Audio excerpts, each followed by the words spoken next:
Studio. We're working to get Secretary of State Micheal Watson on board with us. We're going to talk to him about the lawsuit over Biden's voter registration order. It sounds like, hey, Mr. Secretary, good to see you, sir. Thanks for joining us. You're very welcome, my friend. Always good to be on with you.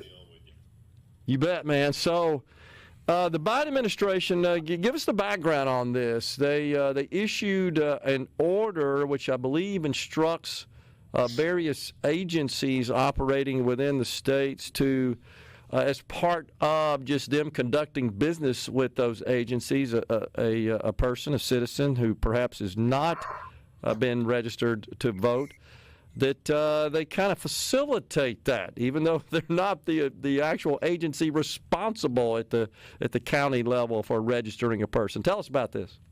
Yeah, I'm going to start at a really high level, Gerard, to just make people understand. Number one, we are all for voter registration. Matter of fact, the last 5 years, we've helped to register over 300, or right at 300,000 new voters here in Mississippi. Really proud of that, and you won't hear the media talk about that. You know, it's all about taking away people's right to vote and making sure that we're disenfranchising folks. That's just not true when you look at the numbers. So the idea is there are two sets of basically federal statutes. There's HAVA, Help America Vote Act, and there's the NVRA, the National Voter Registration Act of 1993.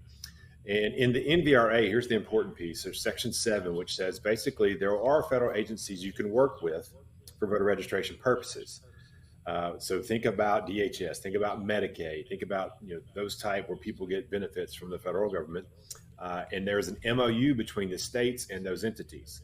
It goes on to say other agencies can be used. However, the states are the ones that drive that decision. They're the ones that have to offer the ability to partner and have to offer the MOU between those agencies. So very key to point out there, this is how the law is supposed to work. Now, what this executive order did was ordered every federal agency.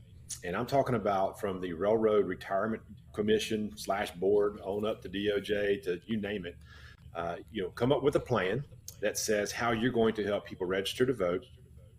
And in specific instances, it also says get out the vote, help them vote by mail, educate them on registering to vote. And all these things sound like, that's innocuous. That's fine. That's okay. We want people to register to vote. We do. We want them to do it legally. And so the executive order went around the law. It's unconstitutional. The executive branch has no duty to do this, no authority to do this. So that's number one. Number two, went around both federal laws there, HAVA and the NVRA of 1993. So everything that you're trying to do here is going outside the bounds of the law. Now, what is this about? This is the Biden administration using the entire reach of the federal government as arms of the DNC to help register folks that are going to vote for them and then help get out that vote for folks that are going to vote for them. That's all this is. And if you had a Republican administration do this, the left would go absolutely ape nuts. Mm-hmm. Yeah. So what's the goal here, other than the obvious one of thinking that they can sort of coax people into registering that they feel would vote for them and their party? I mean, is there something else going on here? Well, here's the roadmap. We talk about Zuckerbucks. You will recall back in 2020 when just millions and millions of dollars were poured into these counties, and under the guise of, hey, we just want to help them with the election space here, and we want to help them register voters, we want to help get voters out to go vote. When we look back at that and we saw where these dollars were spent, and the abundance of this money was actually spent in left-leaning neighborhoods and areas to get out the Democratic vote, that's when people said, wait a minute, something's wrong here.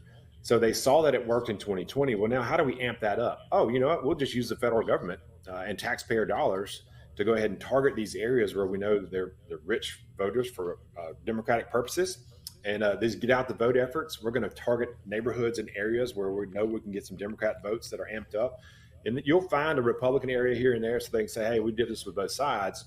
But then we go back to the EO and how this thing was mapped out. Demos is the group that put this together. So if you don't know about Demos, go do some research. The second piece is I was on a call with the White House and said, look, tell me what exactly is going on here. You said in your executive order that all of these agencies were supposed to report to you and put a plan together. Can we get copies of those plans? And I was told by Justin Vell in the White House, not only were these plans not intended to be public, they never will be public. So they are putting plans together to do this and then telling us we can't have it. And I said, look, I'm the Secretary of State of Mississippi. I need to know who's in this voter registration arena with me in the state so I can know if they're following the law or not, and would not give us any of those plans. I can't comprehend that. The federal government is not making public plans that are public action, essentially. That's not exactly how it works right in this country. That's just, I don't even see how that passes the very minor smell test. Much less some of our FOIA responses where basically the entire page is redacted. It's all blacked out. You can't see anything. But what we also found was in there, and here's where people say, well, Michael, this came out in 2021. Why are you just now doing something? As an attorney, I know you got to have some facts. You can't just say, hey, this is happening without saying, well, here are the facts. So we dug in and got some FOIA responses back, some of the ones that we could actually read. And there was a list of groups that they brought to the White House to help map this out. Every single group was hard left-leaning or just barely left-leaning. Not a single conservative group was involved. So I asked the White House about that too. I said, well, why didn't you invite some right-leaning groups? Well, everyone was invited. Everyone was, yeah, right. I saw the list. There's not a single one. So this comes out. And then we saw Section 9. And Section 9 is the important piece really to understand what's going on here. This is for the U.S. Marshal Service. This is for the DOJ. And this is for the Bureau of Prisons, where they're going into prisons to help register people to vote. So if you look at Mississippi, we have some disenfranchising crimes where certain prisoners cannot vote. We got some guidance from Florida where they're saying to the jails, hey, it's not your job to determine who's eligible. You just go get this out to everybody. We saw this interlocal agreement from El Paso a few months back, I guess, maybe almost a year ago, which showed us, hey, this is what they're doing. So then I started asking Mississippi prisons, hey, do you have these agreements? We found 8 counties where these agreements have been signed. And this is how the federal government works, and you know this. These interlocal agreements where these county jails are holding federal prisoners, they get paid for it. Well, hey, here are the strings attached. And oh, by the way, this new addendum to your new contract says you've got to abide by this executive order to help register folks who are interested in registering to vote and educating them. Again, no problem with educating. That's not their job, though. That's not their space. That's illegal. It's not granted by federal law nor the Constitution. So there's so many things wrong with this. It's just ridiculous. And Gerard, this is not anti-Democrat Party or anti-Republican Party. No party should be doing this. This is not how this should operate.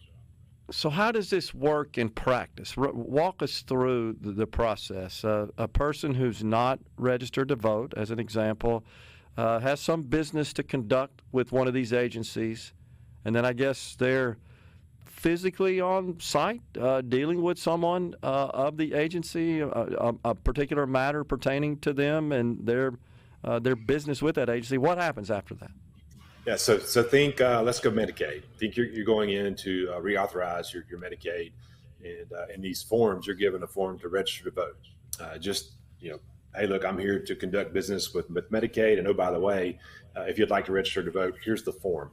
They would then fill those out and send them into the appropriate circuit clerk's office. Okay. So that's how, in general, that's how it's supposed to work. But again, we've got an MOU with these agencies that are doing this, DHS, DMV, DPS here in Mississippi, the different agencies like that. We have an agreement with them. So we know that's going on. This executive order says, not just those you have an agreement with, we're enlisting every federal agency to do this. Well, again, that's not what the law says. You can't do that. So on the ground in Executive 9 or Section 9 of this executive order, again, think about the United States Marshal Service. Who are they coming in contact with? Illegal immigrants at the border. Well, they should be educated on how to register to vote. And by the way, if you'd like to, I hope you vote by mail too. So that's the reach here. That's the stretch of this, the danger of this executive order. And we've seen the playbook. We saw Zuckerbucks, exactly how they did it. This is what they're trying to do with the entire federal government. So do you have an objection to the scenario you just described, for example, with Medicaid? Is that a problem? No problem whatsoever. Again, that's the legal, that's how it's supposed to happen. And these are the MOUs that we have in place with Medicaid, with DHS, with Department of Public Safety. That's what the law says. That's what NVRA of 1993. Congress passed the law, and so we're following the law as was put into place. It's another example. Right. Okay. So it sounds like another example of the executive branch overreaching what the Congress authorized them to do, the agencies to do. Is that exactly right? That's it. Got it. Dead on. Appreciate it, Mr. Secretary. Always good to see you. Thanks for joining us. You got it. Appreciate it. Hey, look, when we're out there with these the old man coffee clubs and other groups, we need to be talking about this. This is something that's really important for all of us. Okay. Sounds good. Appreciate it, man.